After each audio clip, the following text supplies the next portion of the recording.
Trulli of Alberbello. The Trulli, typical limestone dwellings of Alberbello in the southern Italian region of Puglia, are remarkable examples of corbelled dry stone construction, a prehistoric building technique still in use in this region.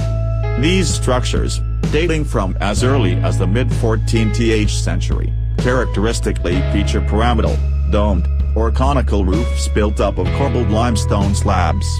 Although rural trulli can be found all along the Etria Valley, their highest concentration and best preserved examples of this architectural form are in the town of Alberbello, where there are over 1,500 structures in the quarters of Raimondi and Iapiccola. The property comprises 6 land parcels extending over an area of 11 hectares. The land parcels comprise 2 districts of the city, Quartozzo Raimondi with 1,030 trulli, Rione Iapiccola with 590 trulli, and 4 specific locations, Casa di Amore, Piazza del Mercato, Museo Storico, Trullo Sovrano. The extent and homogeneity of those areas, the persistence of traditional building techniques, together with the fact that trulli are still inhabited make this property an exceptional historic urban landscape. Trulli, singular, trullo, are traditional dry stone huts with a corbelled roof. Their style of construction is specific to the Etria Valley in the region of Puglia. Trulli were generally constructed as temporary field shelters and storehouses or as permanent dwellings by small-scale landowners or agricultural laborers. Trulli were constructed from roughly worked limestone excavated on-site in the process of creating subfloor cisterns and from boulders collected from nearby fields and rock outcrops. Characteristically, the buildings are rectangular forms with conical corbelled roofs. The whitewashed walls of the trulli are built directly onto limestone bedrock and constructed using a dry stone wall technique, that is, without use of mortar or cement. The walls comprise a double skin with the rubble core. A doorway and small windows pierce the walls. An internal fireplace and alcoves are recessed into the thick walls. The roofs are also double-skinned, comprising a domed inner skin of wedge-shaped stone, used in building an arch or vault, capped by a closing stone, and a watertight outer tone built up of corbelled limestone slabs, known as chianche or chiancarelle.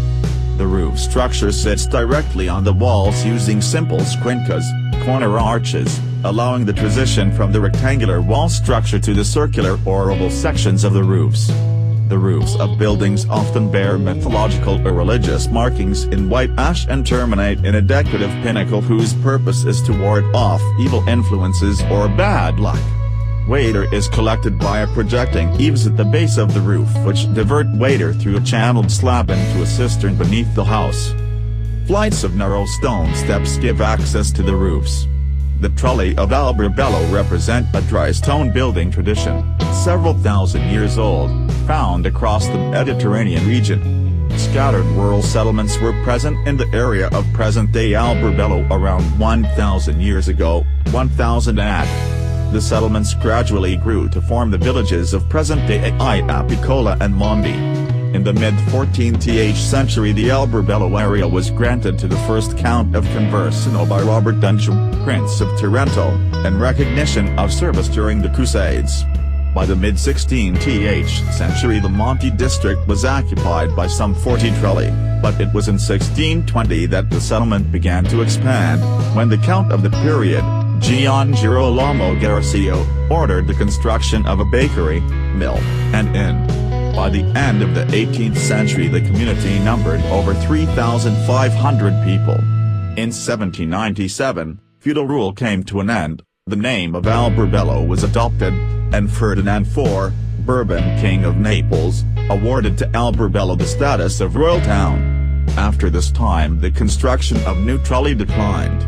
Between 1909 and 1936 parts of Alberbello were protected through designation as heritage monuments.